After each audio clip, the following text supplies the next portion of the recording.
잠들 수 없는 밤의 기묘한 이야기들. 1. 훌륭한 담임 선생님. 반년 전 아이의 초등학교 담임 선생님에게서 전화가 왔다. 담임 선생님의 목소리는 상당히 화가 나 있는 듯했다. 흥분한 상태라 아이가 사고라도 당한 건지 불안해졌다. 이윽고 담임 선생님은 내게 이렇게 말해주었다. 어머님, 다인이는 여자가 아닙니다. 거기가 함몰되어 있을 뿐 훌륭한 사내 아이입니다. 곧바로 수술하면 괜찮을 겁니다. 깜짝 놀라 아이가 집에 오자마자 확인해보니 역시나였다.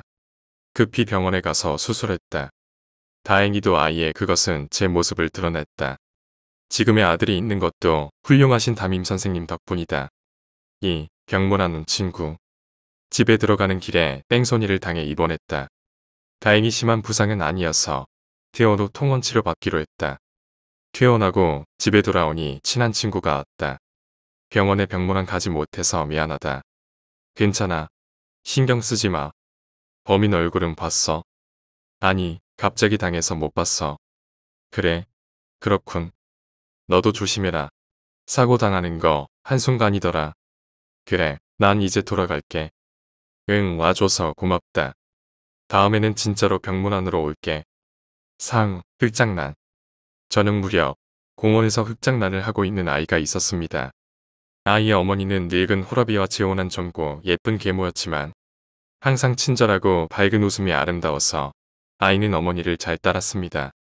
어머니는 저녁 식사 준비도 해야 했고 여러 가지로 바쁘기 때문에 빨리 집에 돌아가고 싶었습니다. 이제 돌아가자. 네.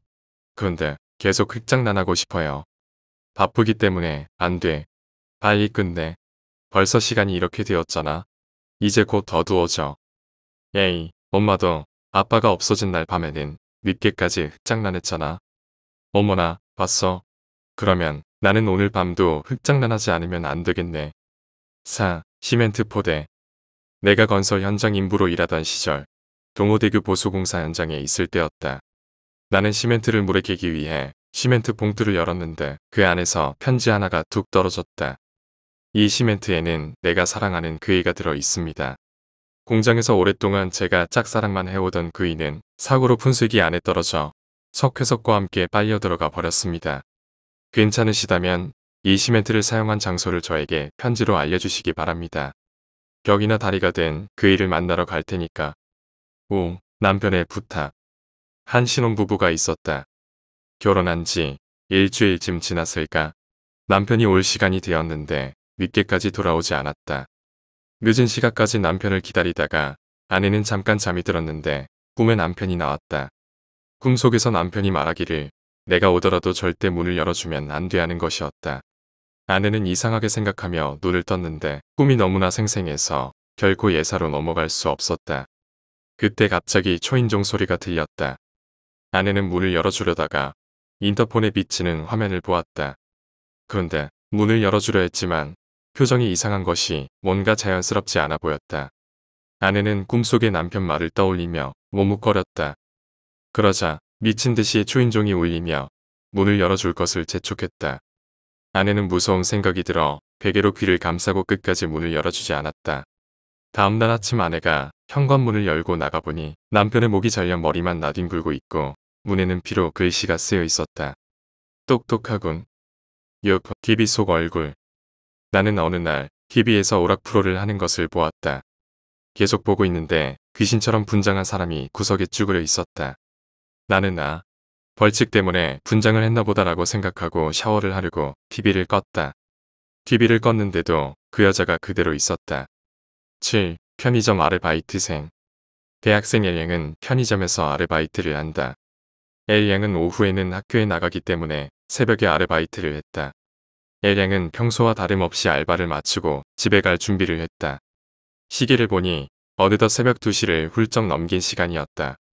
집에 갈 채비를 마친 엘양은 교대할 다른 아르바이트생 피군이 오기를 기다리며 졸린 눈을 비비고 있었다. 의자에 앉아 졸음을 참고 있는 엘양의 핸드폰이 울렸다. 누가 날 따라오는 느낌이 들어 조금 늦을 것 같아 미안해. 문자를 확인한 엘양은 피군에게 전화를 걸었다. 피군 지금 어디야? 나 지금 편의점 근처야. 늦어서 미안해. 걱정하지 말고. 알겠어. 조심해서 얼른 들어와. 전화를 끄는 엘랭은 피곤이 걱정되어 자꾸만 문 밖을 바라봤다. 그때 저 멀리서 피곤의 모습이 작게 보였다. 그런데 가만히 보니 피곤의 뒤에 한 남자가 칼을 들고 천천히 쫓아오는 모습이 보였다. 피곤과 그 남자의 간격이 점점 좁아졌다. 피곤이 뒤를 돌아본 순간 쫓아오던 남자가 피곤을 향해 달려들었다. 피곤은 편의점으로 들어가기 위해 죽기 살기로 달렸다. 엘양은 문으로 급하게 다가갔다. 그리고 엘양은 편의점 문을 잠궈버렸다. 한 남자, 한 여자가 밤의 길을 걷고 있었다. 뒤에서 남자 2명이 쫓아왔다. 여자는 조금만 있으면 골목길로 들어가야 하기에 너무 무서워서 빨리 걷고 있는데 한 남자가 여자가 밤에 혼자 다니면 안 된다라고 말하면서 같이 집에 데려다 주었다. 같이 가고 집에 들어갔는데 여자는 이 남자가 너무 마음에 들었다. 대문 밑으로 잘 가나고 봤는데 그 데려다준 남자가 대문 밑으로 쳐다보고 있었다. 요리. 일요일 점심때까지 자고 있던 나는 멍한 채 거실로 향했다. 똑똑똑 부엌할 소리. 부엌에서 아내가 점심을 만들고 있는 것 같았다.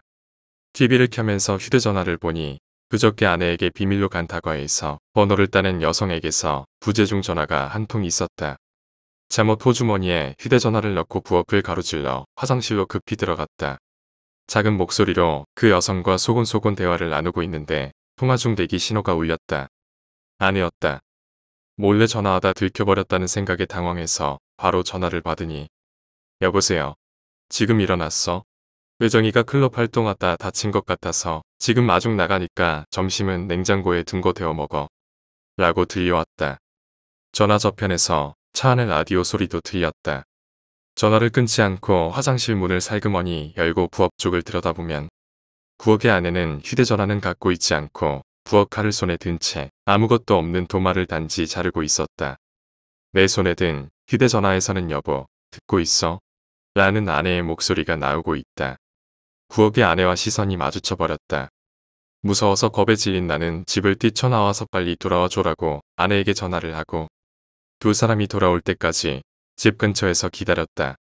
아내와 딸이 돌아오고 나서 상황을 설명하고 모두 함께 집에 들어갔지만 아무도 없다.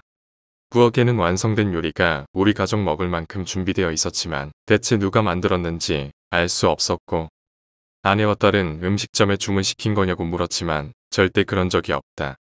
그리고 나는 요리를 해본 적이 없다. 이상하다. 지하철 테러. 그날따라 지하철은 사람으로 붐볐다.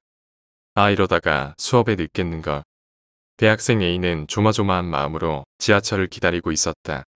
지하철이 빨리 안 오나 주위를 둘러보던 A는 한 중년 남자가 무거운 가방을 들고 사람들 틈바구니에서 헤매는 모습을 보았다. 저 실례가 안 된다면 제가 도와드리겠습니다. A는 남자 대신 무거운 가방을 들어주고 길도 헤쳐나가 주었다. 정말 감사합니다. 이러지 않으셔도 됐는데. 아니에요. 그저 전할 일을 한 것뿐인데요. 뭘? A는 남자에게 작별을 구하고 다시 지하철을 타러 가려고 했다. 그 순간 중년 남자가 A에게 말했다. 저 학생에게만 특별히 말해주는 건데요.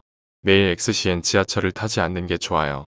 꺼림직했지만 A는 대충 알았다고 한 뒤 지하철을 타고 학교에 갔다. 다음날 어김없이 지하철을 타러 가려고 했던 A는 어제 그 남자 말이 생각났다. 그냥 무시하기엔 뭔가 꺼림직했던 A는 버스를 타고 학교로 등교했다. 수업을 마치고 집에 돌아와 TV를 켜보니 뉴스 속보가 방송 중이었다. 그리고 A는 온몸에 소름이 돋았다. 자기가 타려던 그 시간 지하철에 어떤 사이비 종교 광신도가 독극물을 뿌려 많은 사람이 죽었다는 뉴스였다. 이 사건이 그 유명한 일본 오음지리교 지하철 테러 사건이었다. 10일 학교에서 돌아온 유미. 한여름 떼약볕에 시골길을 한참 걸었더니 무척 목이 말라. 집에 오자마자 부엌으로 가서 보리차를 마시려고 보니 부엌 한쪽 구석에 엄마의 시체가 놓여 있었다. 깜짝 놀라 겁을 떨어뜨리며 비명을 지르려던 순간 옆방에서 아빠가 걸어 나왔다. 유미, 침착하고 잘 듣거라. 엄마가 바람을 피웠단다. 너도 버리고 다른 남자를 따라서 나가려고 했어. 그래서 싸우다가 이 아비가 그만 엄마를 죽여버리고 말았단다. 하며 울기 시작했다. 너무나도 충격적인 상황이었지만 오히려 그 도를 넘은 충격적인 상황에 유미는 침착해졌다. 그리고 생각했다. 아버지를 교도소에 보냈다가는 친척도 없는 유미 자신은 고아원에 맡겨질 것이 분명했다. 유미는 아버지를 경찰에 보내지 않기로 입술을 깨물며 다짐했다. 이대로 둘이 함께 살기로 했다. 그녀는 아버지를 바라보며 고개를 끄덕였다. 그리고는 자신의 방으로 들어왔다. 교복을 갈아입으려 하는 순간 방구석에 작은 메모종이가 떨어져 있었다. 유미, 도망치거라. 아버지가 미쳤어. 12. 타임캡슐. 도시에 있는 대학교에 합격했다. 2년간 사귄 여자친구와 함께 타임캡슐을 고등학교 뒤에 있는 큰 소나무 아래에 묻었다. 나중에 결혼하게 되었을 때 꺼내자고 약속했다. 타임캡슐에 뭘 넣었는지는 서로 비밀. 만약 결혼하지 않게 되면 그대로 두기로 했다. 1년 후 여자친구가 교통사고로 죽었다. 그리고 10년 후 대학 시절에 사귄 여자친구와 결혼하게 되었다. 나는 약혼자에게 과거 이야기를 모두 숨기지 않고 이야기했다. 그녀는 전 여자친구의 목까지 행복해지자며 타임캡슐을 대신 꺼내고 싶다고 했다. 나는 반대했지만 그녀의 생각을 자신이 이어가고 싶다며 약혼자는 고집을 피웠다. 아마 전 여자친구에 대한 질투도 있었을 것이다. 결혼식 며칠 전 휴일, 고향으로 돌아가 타임캡슐을 꺼냈다. 내 타임캡슐에 들어있던 건 전 여자친구가 짜준 머플러였다. 약혼자는 조금 기분이 안 좋은 표정이었지만 곧바로 전 여자친구가 모든 타임캡슐을 열었다. 거기에는 주먹 정도의 검은 덩어리가 들어가 있었다. 잘 보니 작은 팔다리에 조그만 사람 머리가 있는 것 같았다. 13. 생일 사진. 나의 생일날. 집에서 파티를 열었지. 집안에서 친구들 모두 모여 기념사진을 찍었는데 이상한 것이 비쳐버렸어. 등 뒤에 장롱에서 하얀 얼굴에 새빨간 눈을 한 낯선 여자가 얼굴을 내밀고 이쪽을 노려보고 있었어. 우리들은 너무나 무서워서 영능력자를 수소문해서 그 사진을 감정받았지. 그랬더니 이 사진에서는 연기가 느껴지지 않는군요. 신명사진이 아닙니다라지 뭐야. 에이 괜히 깜짝 놀랐잖아. 난 또 귀신인 줄 알았네. 다행이다. 14. 행방불명. 1997년 일본 구마모토현 한 시골 마을에서 마도카라는 어린 소녀가 행방불명되었다. 오후 어머니와 함께 공원에서 산책하던 중 어머니가 잠깐 한 눈을 판 사이 갑자기 사라진 것이었다. 소녀와 놀고 있던 동갑내기 또래 아이들은 마도카라면 방금 전까지 나랑 모래밭에서 놀고 있었는데 내가 미끄럼틀을 타자고 했지만 모래밭에서 논다고 하길래 나는 혼자 미끄럼틀을 타러 갔는데 등으로 증언했다. 소녀의 부모님은 놀이터에서 계속 마도카를 찾다 저녁이 되자 곧바로 경찰에 신고했다. 시골 마을에서의 사건이었기 때문에 조금 대응이 늦기는 했지만 저녁 무렵에는 각지에 검문이 맞춰졌다. 그러나 전혀 수사에 진전은 없었고 그러다 일주일이 지나고 한 달이 지나 마침내 1년이 지났다. 소녀가 행방불명된 지 1년째. 경찰은 이제 마도카는 사망했을 가능성이 있습니다. 우리도 전력을 다했고 앞으로도 수사는 계속하겠습니다만 일단 이 애는 여기서 사건 종결로 보고를 하겠습니다. 라고 부모님에게 고하고는 집을 나섰다. 소녀의 부모는 거기서 도저히 단념할 수 없었기에 마지막 수단으로 행방불명자나 지명수배자를 투시로 찾는 일을 직업으로 하는 그 당시 제일 유명했던 영능력자를 찾아 소녀의 행방을 의뢰했다. 그는 처음 소녀가 행방불명이 된 공원에 가고 자택에 가고 그 소녀가 입었던 옷과 구두 등을 손댄 후 잠시 생각을 하더니 한숨을 내쉰 후 영능력자는 한마디를 말했다. 마도카는 살아있습니다. 그 말에 소녀의 부모들은 흥분에 휩싸여 서로를 얼싸안았다. 그 어머니는 떨리는 목소리로 그럼 마도카는 지금 어디에 있습니까? 하고 물었다. 영능력자는 조금 슬픈 얼굴을 하더니 마도카는 유복한 생활을 하는데 마도카의 눈에 고급 가구가 보이고 있습니다. 전혀 굶고 있지도 않습니다. 지금도 그녀의 뱃속에는 고급 요리가 들어 있습니다. 어머니는 그 말에 안도의 한숨을 내쉬며 조금 진정하고는 그럼 마도카는 지금 어디에 있습니까? 가르쳐 주세요. 하고 마지막에는 다시 발광하듯이 소리치며 말했다. 그러자 영능력자는 잠시 망설이다가 입을 열었다. 그녀는 온 세상에 있습니다. 소녀의 부모들은 잠시 그 말을 이해하지 못하고 10초쯤 굳어 있다가 그 후 바닥에 실신하듯 쓰러져 울었다. 15. 캠코더. 독신 생활하고 있는 남자가 있었다. 남자가 사는 곳은 평범한 아파트지만 이따금 이상한 일이 일어났다. 밖에 나갔다 돌아오면 커튼의 형태나 쓰레기통 위치 같은 게 미묘하게 변한 느낌이 드는 것이다. 최근 들어 다른 누군가의 시선까지 느껴지는 나날이 계속되자 이에 기분이 나빠진 남자는 친구에게 이 일에 대한 상담을 했다. 혹시 스토커일까? 경찰 신고가 제일 좋을 것 같지만 실제 피해가 없으면 경찰은 움직이지 않는다던데. 라고 남자가 말했다. 캠코더 촬영 같은 걸 해보면 어때? 만약 진짜 스토커가 있다면 증거품이 될 테니 경찰도 납득할 거야. 라고 친구가 말했다. 친구는 매우 구체적인 방법과 비디오 카메라를 빌려주기까지 했다. 이에 힘입어 남자는 바로 캠코더 카메라를 설치했다. 다음날 아침 나가기 전 녹화 버튼을 누른 것도 잊지 않았다.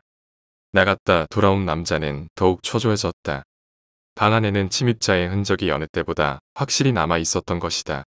이건 진짜 스토커가 찍혀 있을지도. 남자는 이렇게 생각하며 캠코더 녹화를 멈추고 재생을 시작했다. 한동안은 아무것도 찍혀 있지 않았다. 그러나 날이 저물고 얼마 있지 않아 낯선 여자가 부엌칼을 가지고 방에 들어오는 게 보였다. 잔뜩 위축된 남자는 곧바로 친구에게 전화를 걸었다. 찍혀 있어. 스토커가 찍혀 있어. 공포를 넘겨 완전히 흥분한 남자는 녹화된 영상을 보면서 친구에게 내용을 실황하기 시작했다. 쓰레기통 뒤지고 있어. 지금까지 몇 번이나 이 여자가 방 안을 돌아다녔을 걸 생각하니 남자는 절로 등골에 소름이 돋았다. 이걸로 경찰도 움직여주겠지. 남자가 한 가닥 희망의 마음을 놓고 있던 중 화면 속 여자는 남자의 방 옷장에 들어가는 게 아닌가. 우와, 옷장에 들어갔어. 게다가 좀처럼 나오질 않아. 남자가 친구에게 그런 식으로 말하는 중 또 다른 누군가가 방에 들어오는 게 보였다. 그리고 영상 속 남자는 점차 가까워지더니 이내 영상이 멈췄다. 남자는 아무 말도 할 수 없었다. 신력, 노인과 게임. 노인이 남자에게 말한다. 게임을 하나 하겠나? 노인이 설명한 게임의 내용은 다음과 같다. 상자 안에 고액의 상금이 들어있는데 남자가 상자를 열 수 있다면 그 안의 상금은 남자의 것이 된다. 상자는 아주 튼튼해서 맨손으로 여는 것은 불가능하지만 상자 옆에는 도끼 같은 것들이 놓여 있다. 시간 제한은 없다. 남자는 얼마든지 하자고 한다. 돈을 얻을 기회만 있고 자신이 손해볼 것은 없는 아주 매혹적인 게임이었다. 참가 의사를 밝힌 남자에게 노인이 말한다. 사실 상자 속 상금에 다다르기까지 난관이 몇 가지 있다. 5만엔만 낸다면 상금의 바로 옆에서 시작하게 해주시. 남자는 웃는 얼굴로 5만엔을 내민다. 게임이 시작되자 상금은 남자의 눈앞에 있었다. 17. 수박서리. 어느 수박 농가에서 상습적으로 밭에 몰래 들어와 수박서리를 하는 놈들 때문에 골치를 앓고 있었다. 좋은 대책이 없을까 궁리를 한 끝에 멋진 아이디어가 생각나서 간판을 만들어 수박밭에 세워두었다. 경고. 이 밭에는 청산가리가 들어있는 수박 1개가 있다. 그 다음날 농부가 밭에 나와 수박을 확인하니 하나도 없어진 것 없이 수박은 모두 무사했다. 다만 간판 아래쪽에 한 구절이 덧붙여져 있었다. 지금은 2개. 18. 아내는 매일 빠뜨리지 않고 약을 침대로 가져다 준다. 남자는 한심해서 눈물을 흘렸다. 이렇게 살 바에는 차라리 죽고 싶다 이러한 생각이 점점 커지고 며칠 뒤 남자는 실행에 옮겼다. 아내가 세탁을 하고 있는 것을 확인한 남자는 옥상으로 향했다. 그리고 바로 몸을 던졌다. 죽기 전에 시간이 멈춘 것처럼 천천히 흘러간다고 들었는데 사실이었구나. 라고 남자는 생각했다. 자신의 몸이 천천히 떨어져 간다. 자신의 층에 가까워진다. 베란다에서 세탁물을 말리고 있는 아내가 보인다. 문득 앞을 본 아내와 시선이 마주쳤다. 아내의 입이 웃고 있다. 19. 불청객. 결혼한 지 이제 2년째. 평일에는 회사에 나가 일을 하고 주말에는 쉽니다. 빨래나 청소 같은 건 언제나 미뤄뒀다가 주말이 되면 한꺼번에 해왔지만 오늘은 어쩐지 마음이 내키질 않아서 그냥 멍하게 있다가 잠깐 낮잠을 잤습니다. 남편도 일어나지 않고 있어서 그다지 신경 안 쓰고 느긋하게 기다리면서 시간을 보내고 있었습니다. 점심때쯤일까 인터폰이 울려서 모니터를 들여다보니 30대에서 40대 정도로 보이는 낯선 여성이 서 있었습니다. 뭔가 돈을 받으러 온 걸까요? 아니면 남편을 만나러? 남편이 일어나질 않아서 확인할 수도 없는 데다가 나도 잠옷바람으로 단정치 못한 모습이라서 응답하지 않고 조용하게 사람이 없는 척하고 있으니 또각또각 계단을 내려가는 소리가 들렸습니다. 그런데 3분 뒤 다시 인터폰이 울렸습니다. 같은 여성이었습니다. 왠지 기분이 나빠져서 역시 응답하지 않고 있으니 그 여성은 다시 돌아갔습니다. 저녁이 되어 창거리를 사러 나가기 위해 현관문을 열고 열쇠로 잠그려는데 투명한 셀로판지로 감싼 꽃 한 송이가 편지함에 들어가 있었습니다. 약간 시들어버린 국화꽃이었습니다. 서서히 이 일의 중대함을 깨닫고 무서워졌습니다.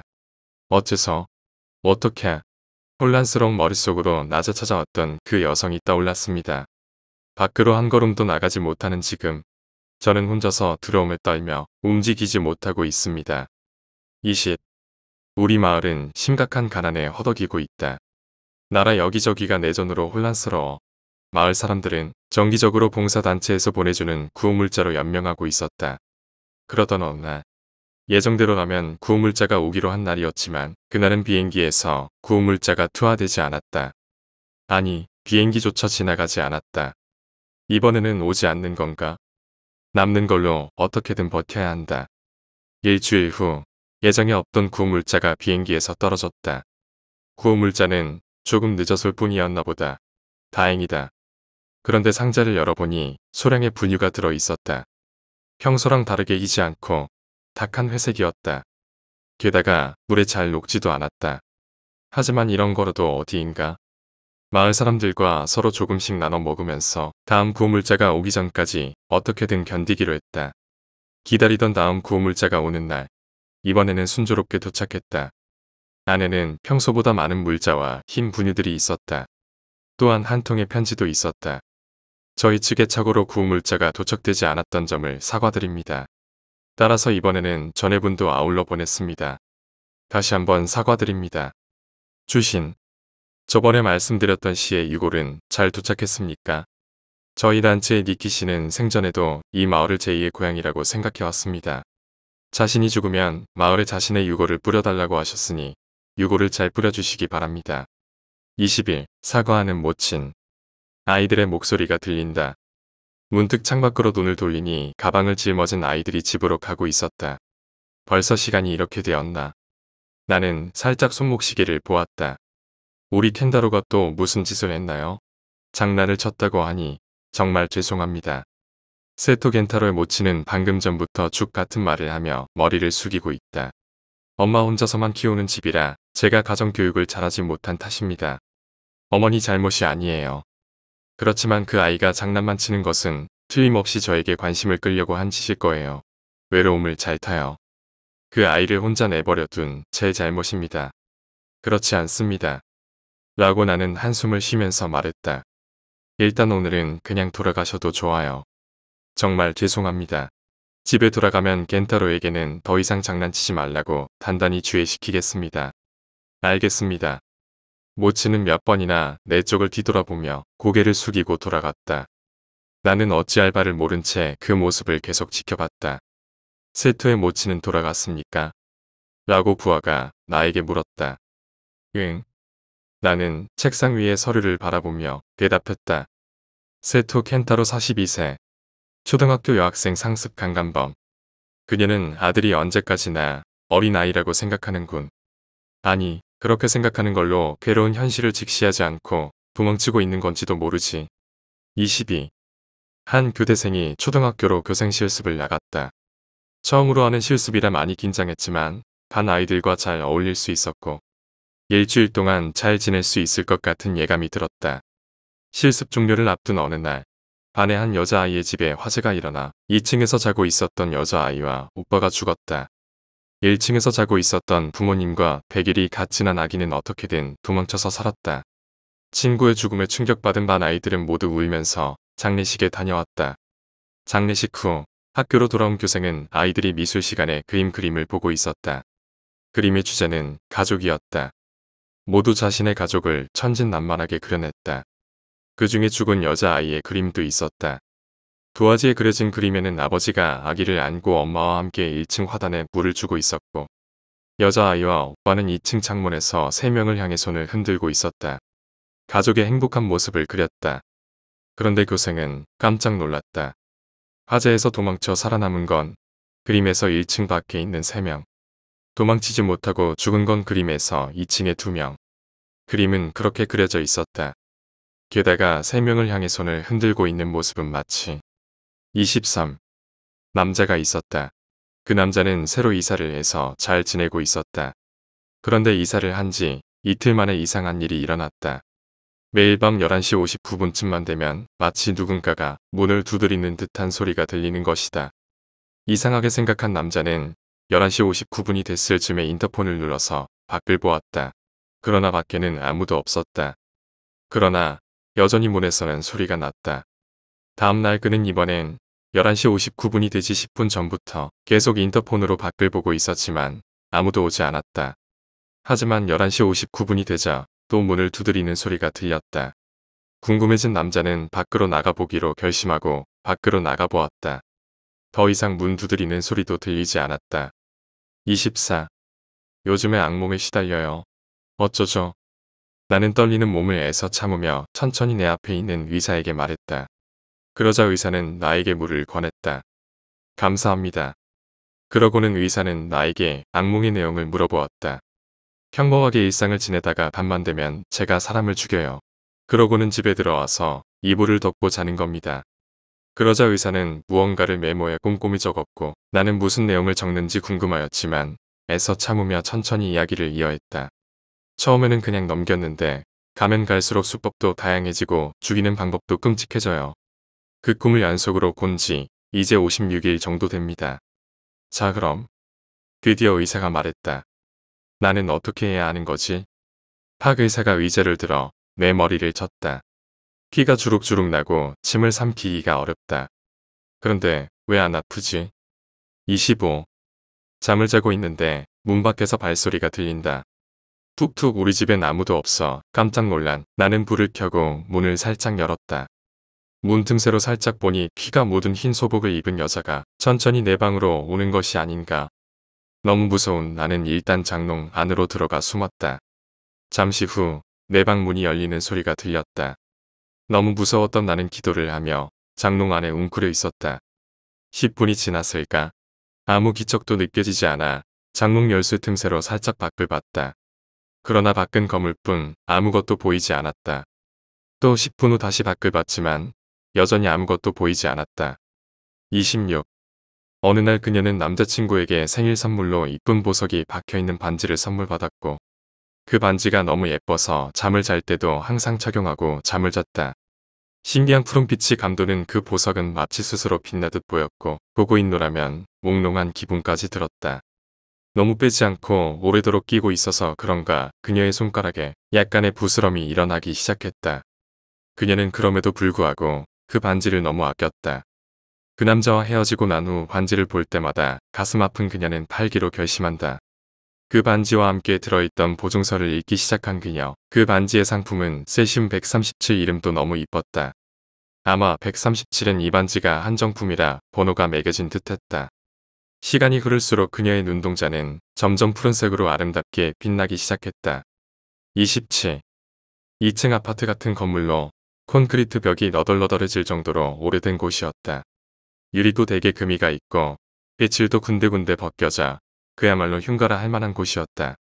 근처 마을 사람들도 그 흉엄한 모습에 낮에도 가까이 오지 않는 곳이기도 했다. 그러던 어느 날 나는 친구와 담력 시험의 일환으로 그 흉가에 갔다 와야만 했다.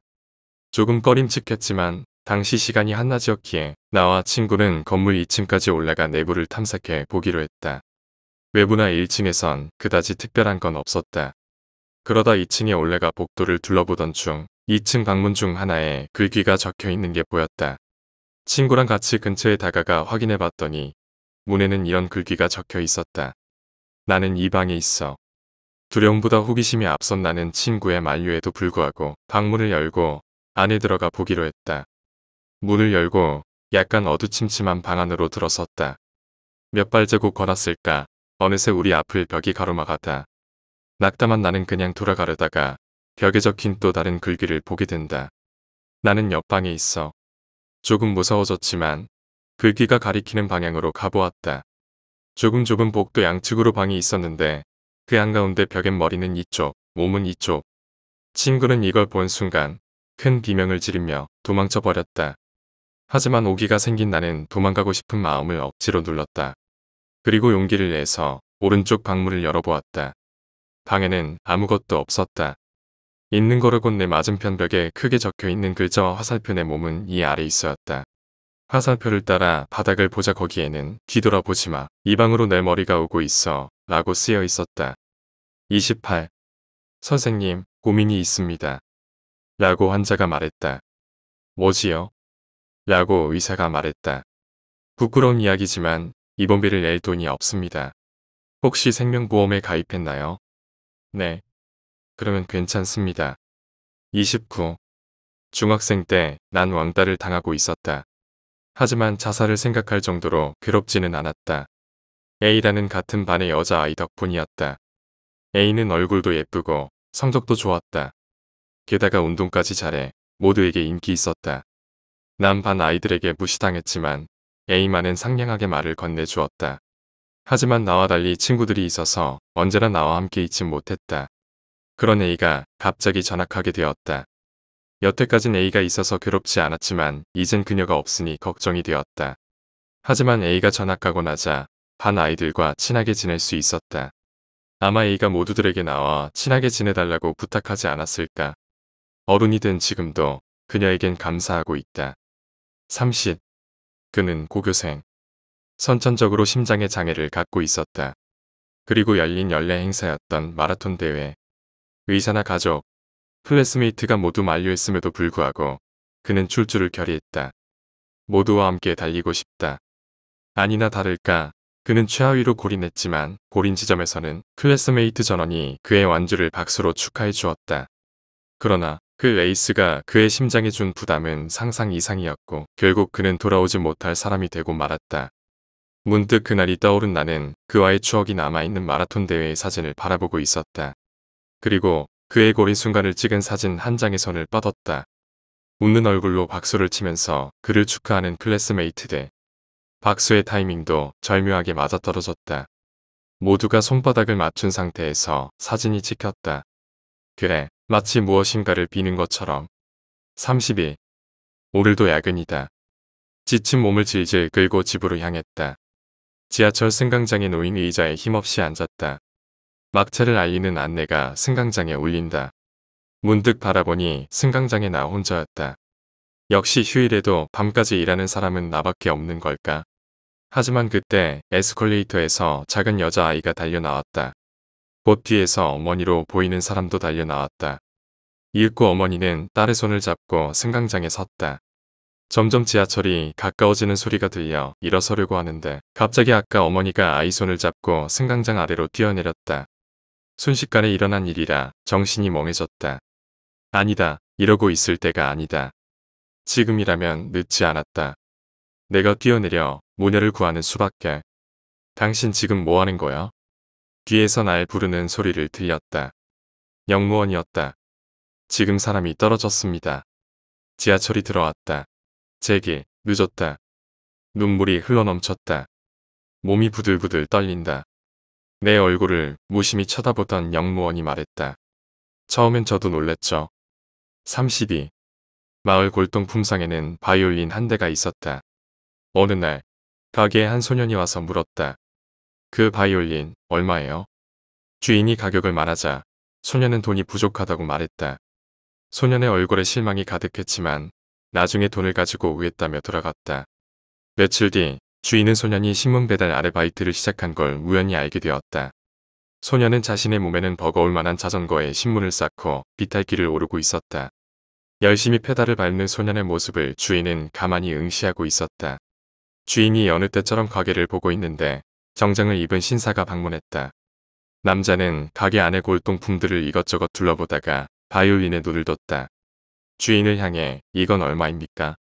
라고 물었다. 주인이 아니, 그 바이올린은? 라고 우물거리자 남자는 이 바이올린이 마음에 들었다며 바이올린 가격에 몇 배나 되는 돈을 꺼내 주인 앞에 두었다. 주인은 생각지 못한 금액을 앞에 두고 고민했지만 죄송합니다. 역시 팔 수는 없습니다. 라고 남자에게 고했다. 남자는 굉장히 아쉬워했지만 어쩔 수 없이 돌아갔다. 그리고 수개월 후 그 바이올린 아직 있습니까? 신문 배달로 모은 돈을 가지고 소년이 가게에 왔다. 하지만 가게 안에 바이올린이 보이지 않는다. 소년이 두리번거리며 바이올린을 찾자 주인이 미소 지으며 나타났다. 기다렸다. 아무에게도 팔리지 않게 숨겨둔 바이올린을 가져와 소년의 앞에 내밀었다. 소년은 정말 기쁨을 감출 수 없었다. 소년이 눈을 반짝거리며 바이올린을 잡으려고 하자 화직 주인이 바이올린을 꺾어 부셨다. 망연자실한 소년을 향해 주인이 한마디 했다. 이것이 나의 즐거움. 33. 겨울 어느 날 5명의 산악인이 눈산에 갔다. 산에 오르고 있는데 갑자기 날씨가 나빠져서 조난당했다. 추위를 참으며 산장을 찾고 있었다. 한참 걸으니 간신히 산장을 찾을 수 있었다. 하지만 산장은 무척이나 추웠다. 불을 지필 수 있는 것도 없었다. 5명은 추위를 견디기 위해 산장의 모퉁이에 앉았다. 그리고 30분마다 옆 모서리에 사람에게 터치. 그 사람은 다음 모서리에 사람에게 터치. 이런 식으로 추위를 견뎠다. 그 후 5명은 무사히 구조되었다. 기자가 5명에게 어떻게 추위를 견뎠냐고 물었고 추위를 견뎠던 일을 자세하게 이야기하자 당신은 상당히 실망스러운 얼굴이었다. 34. 녀석은 부정하고 있지만 사실 녀석이 유령을 볼 수 있는 걸 난 알고 있다. 오늘도 함께 걷고 있는데 반대편 건널목에서 할머니를 업고 있는 남자가 있었다. 남자는 수상하다는 듯이 이쪽을 계속 쳐다보고 있었다. 파란 불이 켜졌다. 건널목을 지나면서 아까 남자와 마주치는데 친구가 남자를 보며 말했다. 무시하세요. 옆에 있는 건 유령입니다. 35. 어느 남자가 사주를 만드는 방법을 조사했다. 1. 물을 넣은 병에 살모사를 산 채로 넣는다. 2. 일주일 정도 물을 갈면서 여분의 배설물이 나오는 걸 기다린다. 3. 전부 나오면 물을 버리고 소주를 반 정도 넣은 후 살모사가 약해질 때까지 기다린다. 4. 살모사가 약해지면 소주를 다 채운 후에 3년 정도 숙성시킨다. 책에는 이어서 이런 이야기가 실려 있었다. 사주가 자양강장에 효과 있는 이유는 다음과 같다. 제조 과정 중에 살모사는 소주가 가득 찬 병에 갇히게 되는데 이때 살모사는 괴롭다. 죽고 싶지 않다. 이런 심정에 필사적으로 움직인다. 원래 생명력이 강한 살모사는 더욱 필사적으로 살려고 한다. 이 생명력이 소주에 녹아 살모사 주가 효과가 있는 것이다. 이것을 읽고 남자는 좀 더 오래 살고 건강해지기 위해 지금부터 자신이 해야 할 일을 깨달았다. 10년 후 산에서 한 남자가 체포되었다. 용의는 연속 유괴살인이었다. 남자의 은둔지에는 술창고가 있었는데 거기에는 1m 정도의 단지가 있었다. 단지 밑에는 수도꼭지가 붙어 있었는데 용도는 불명. 창고에는 술이 몇 개 저장되어 있었는데 경찰은 모두 버렸다고 한다. 기자가 단지에 뭐가 있었냐고 물었지만 경찰은 아무것도 없었다고 했다. 그리고 단지는 즉시 파괴했다고 한다. 왜 파괴했는지 답변은 들을 수 없었다. 과연 무엇이 있었는지는. 36. 신혼부부가 아파트로 이사왔다. 시세보다 저렴해서 선택한 곳이지만 낡은 아파트 건물은 어쩐지 음침해서 기분이 썩 좋지 않았다. 이사 당일 옆집에 인사하려고 했지만 정리할 게 많다 보니 인사를 하게 된 건 사흘이나 지나서였다. 남편이 출근한 사이 아내 혼자 인사하러 가니까 옆집 남자는 굉장히 퉁명스럽게 대꾸하며 바로 문을 닫았다. 여자 혼자 사는 걸 탐탁지 않게 생각한 것 같았다. 기분 나빴지만 다음 날 신혼부부 집에 장난 전화가 걸려오기 시작했다. 남편이 있을 때는 걸려오지 않지만 아내가 낮에 혼자 있을 때면 무언의 전화가 걸려오는 것이었다. 신혼생활이 즐거워 처음에는 신경 쓰지 않았지만 점점 걸려온 전화가 거슬리기 시작했다. 남편이 퇴근하는 시간이 길게 느껴졌다. 옆집 사람의 퉁명스러운 태도가 신경 쓰이던 아내는 결국 참지 못하고 남편에게 이야기를 했다. 옆집 사람의 장난이라고 생각한 남편은 아내와 함께 바로 옆집으로 갔다. 오해입니다. 저는 댁 전화번호도 모르는 거려. 옆집 남자는 당황해하며 오해를 필사적으로 호소했다. 그러고는 이상한 이야기를 했다. 사실 며칠 전에 부인께서 인사하러 오셨을 때 솔직히 이상하게 생각했습니다. 왜냐하면 처음 이사하셨던 날에 다른 여자분이 먼저 인사하러 오셨거든요. 부부는 당황해서 집을 돌아가니 현관에 있었던 아내의 신발이 멀리 내팽겨져 있었다. 37. 아버지가 돌아가신 후 엄마와 살고 있었다. 하늘이 무너질 정도로 비가 많이 오는 날 밤이었다. 엄마와 텔레비전을 보며 이야기하고 있었는데 갑자기 현관벨이 울렸다. 밤에 우리 집을 찾아올 사람이 없었기에 의아했다. 누구세요? 라고 묻자 죄송합니다. 우산 좀 빌릴 수 있을까요? 라는 여자 목소리가 들렸다. 목소리 느낌으로는 40대 정도였는데 묘하게 벌벌 떠는 느낌이 이상했다. 누구세요? 혹시 엄마 아시는 분이세요? 모릅니다. 초면에 죄송합니다. 길을 잃어버려서, 그래서 이야기를 잘 이해할 수 없었다. 보다 못한 엄마께서 인터폰으로 이야기하기 시작했다. 나는 대체 누굴까 하고 현관 옆 창문으로 봤다. 창문 너머로 본 여자는 이상한 사람이었다. 목소리는 40대였는데 밝게 염색한 머리에 모자를 눌러쓰고 밝은 초록 블라우스에 찢어진 청바지를 입었다. 분명 이상한 사람이 틀림없다. 엄마께 밖에 있는 사람이 이상하기에 절대 열어주면 안 되겠다고 이야기했지만 엄마께서 쓴 웃음 지으시며 말씀하셨다. 비가 이렇게 많이 오는데 우산도 없이 걸어왔다는 사람을 어떻게 그냥 보내니? 우산이라도 빌려드리렴. 그날은 확실히 비가 많이 오는 날이었다. 나는 이미 그 사람의 모습을 봤기에 엄마의 친절을 원망했다. 나는 우산을 가지러 베란다로 가고 엄마는 현관으로 향했다. 그때였다. 엄마의 고함 소리가 들렸다. 어서 돌아가. 돌아가라고. 평소 엄마의 고함 소리를 들은 적이 없어서 너무 무섭고 당황스러웠다. 현관으로 가니 여자가 체인 걸린 문을 억지로 열려고 하고 엄마께선 필사적으로 막으려고 하셨다. 나는 곧바로 현관으로 갔고 나까지 합세해서야 겨우 현관을 닫을 수 있었다. 엄마, 무슨 일 있었어? 아니, 괜찮아. 무서웠지? 얼른 자자. 그런데 이야기를 하는 도중에도 갑자기 현관벨이 울리기 시작했다. 나는 너무 위축되어 울면서 경찰에 전화하자고 했다. 하지만 엄마께선 침착하게 일단 지금은 무시하고 계속 그러면 경찰을 부르자라고 하시며 신경 안 쓰신다는 것처럼 잘 준비를 하셨다. 이윽고 현관을 발로 차는 소리가 들렸다. 30분 정도 지나자 소리가 그쳤다. 너무 시끄러워서 이웃집에서도 나온 것 같았다. 현관 너머로 이웃집 사람들의 목소리가 들렸다. 긴장이 풀린 탓인지 그대로 잠들었다.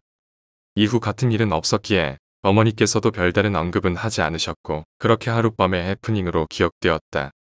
몇 년이 지났다. 도시에 있는 대학에 합격하여 엄마와 떠나 혼자 살게 되었다. 자취방에서 첫날 엄마와 통화하는데 문득 그날 일이 생각났다. 엄마, 그날 무서워서 진짜 많이 울었던 것 같아. 괜찮을까? 자취하는 거? 그러자 엄마는 조심스럽게 말했다. 내가 너무 무서워해서 말하지 않았지만 그 사람 정말 이상했어. 빗속을 걸어왔다고 하는데 귀에 전혀 젖지 않았어. 그리고 왼쪽에는 방망이를 들고 있었고 게다가 그 사람 남자였지. 나는 깜짝 놀라 비명을 질렀다. 그러면 왜 경찰 안 부른 거야? 경찰을 불렀어야지. 경찰 불러도 바로 도망갈 것 같아서 그랬지. 이미 여자 둘이 사는 집인 걸 알려줬는데 괜히 경찰 불렀다가 분명 그때 그 사실을 알았다면 그 공포를 감당하지 못했을 것이다. 엄마와 통화를 마치고 침대에 누웠다. 앞으로 문단속을 잘 해야겠다. 자취 첫날부터 왠지 무서운 밤이다. 여러 가지 생각이 들며 잠이 들려는 찰나 갑자기 현관벨이 울렸다. 죄송합니다. 우산 좀 빌릴 수 있을까요? 38. 새로 이사한 자취방. 건물은 오래되었지만 시세보다 저렴한 가격에 기분이 무척 좋았다. 그런데 이사온 첫날부터 머리가 아프다. 다음 날 자고 일어나니 머리가 지끈지끈 아프고 어깨가 무겁다. 게다가 묘한 기척도 느껴진다. 아프다는 이야기에 여자친구가 바로 왔다. 여자친구는 걱정스러운 표정으로 방 안에 누워있는 나를 쳐다보는 것 같다. 그런데 그런 표정과 달리 방 안에 들어오자마자 핸드폰으로 문자를 보내고 있다. 누구한테 보내는 거야? 라고 물어도 이라는 말로 제대로 대답하지 않는다. 예민한 탓인지 설마 다른 남자? 라고 되물었는데 오히려 여자친구는 자기야말로 다른 여자랑 연락하는 거 아냐? 라고 발끈하며 대답한다. 예상하지 못한 대답에 깜짝 놀랐다. 날 의심하는 거야? 라고 나 역시 발끈하며 핸드폰을 확인시켜 주려는 순간 문자가 도착했다. 최악의 타이밍이었다. 어차피 광고겠지 하며 문자를 확인하는데 여자친구의 문자다. 절대 뒤돌아보지 마. 아무것도 묻지 말고 빨리 방을 나가자. 39. 지금 돌아왔니? 아버지가 돌아가신 후 어머니와 단둘이 단독주택에서 살고 있다. 어느 날부터일까? 밤늦게 돌아가면 지금 돌아왔니? 라고 어머니께서 물으셨다. 지금 왔다고 대답하면 응 하고 고개를 갸우뚱하며 등을 돌리셨다.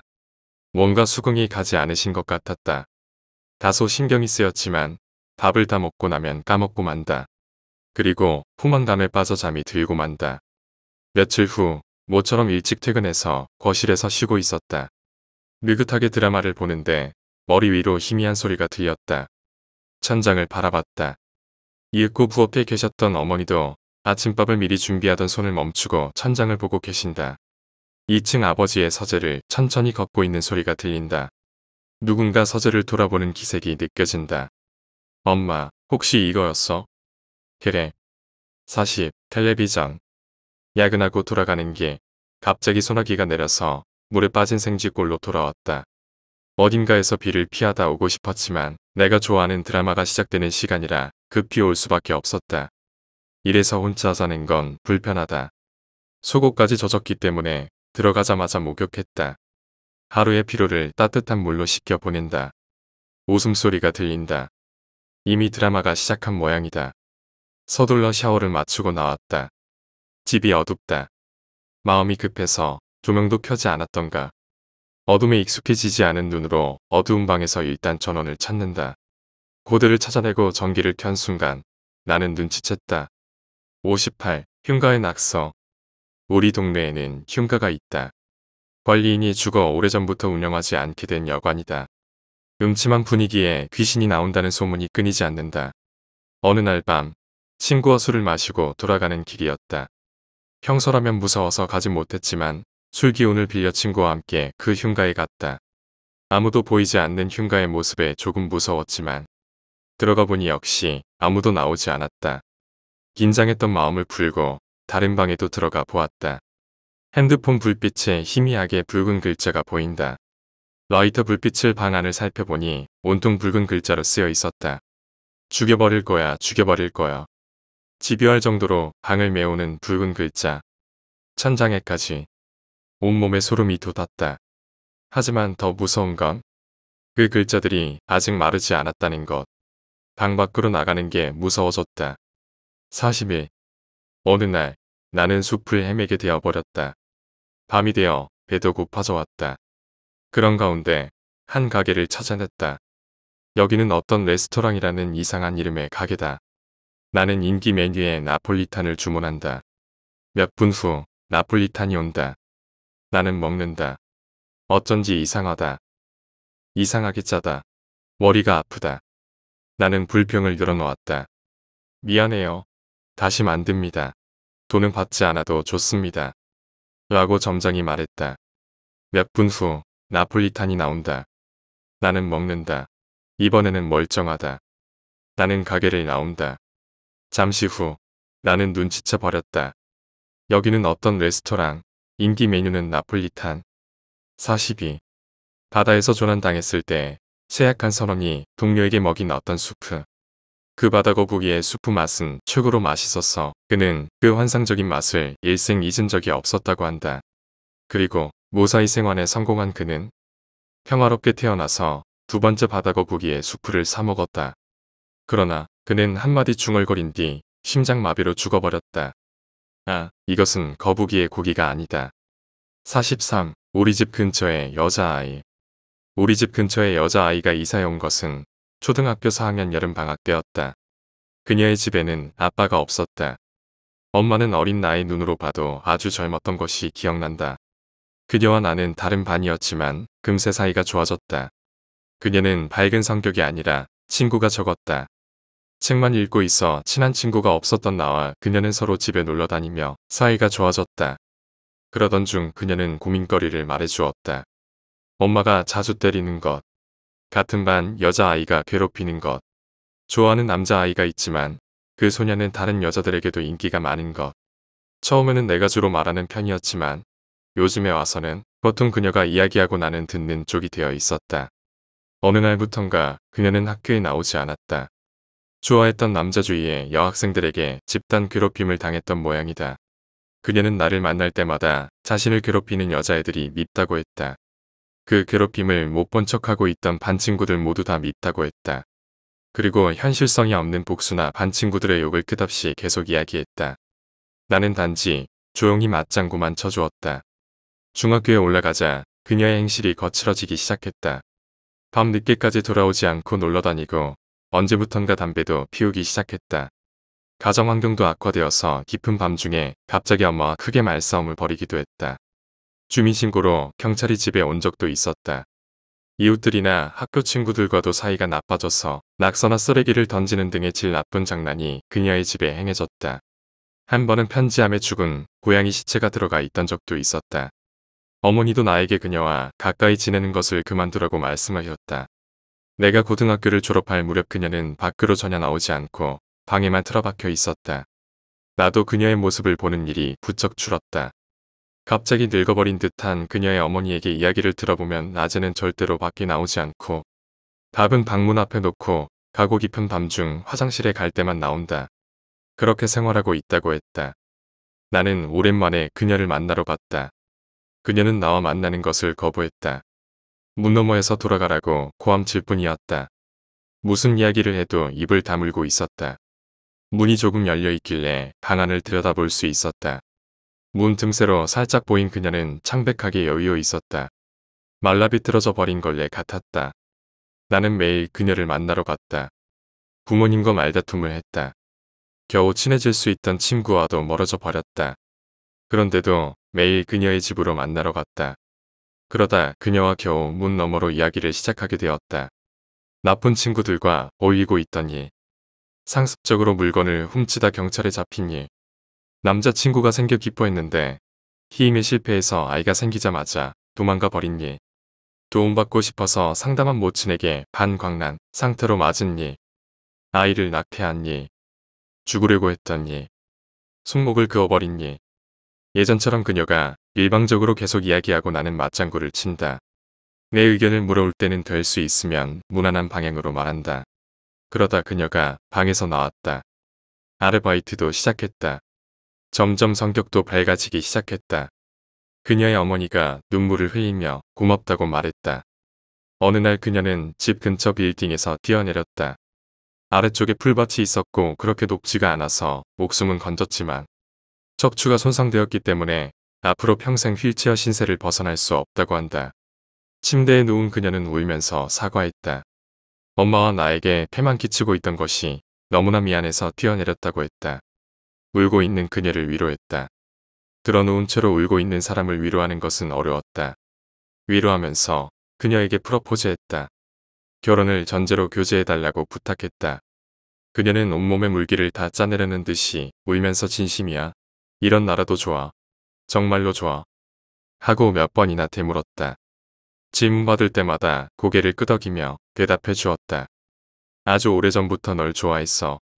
얼굴을 찌푸리며 반 친구들을 욕했을 때도, 나쁜 친구들과 어울리며 거칠어져 있었을 때도, 일방적으로 계속 투덜거리며 불평하고 있었을 때도, 내가 울면서 엄마가 때린다고 고백했을 때도, 방에 틀어박혀서 마치 딴 사람처럼 말라버렸을 때도, 초등학교 때 내가 좋아하는 남자의 이름을 그 여학생들에게 알려줬을 때도, 너의 집 편지함에 죽은 고양이를 집어넣고 있었을 때도, 너의 남자친구를 몰래 따라가 없애버렸을 때도, 다리의 감각을 잃고 하얀 침대에 삼켜질 것처럼 조그맣게 누워있는 지금도 쭉 너를 좋아해.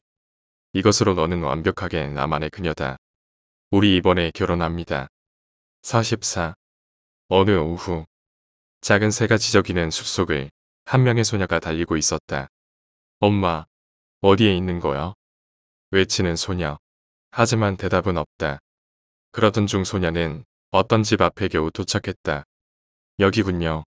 여기에 있군요. 그렇게 말하며 소녀는 문을 열었다. 하지만 거기에 있던 것은 중간이 끊어져 있는 일기장 하나뿐. 일기장은 아무것도 없는 집안에 불쑥 놓여 있다.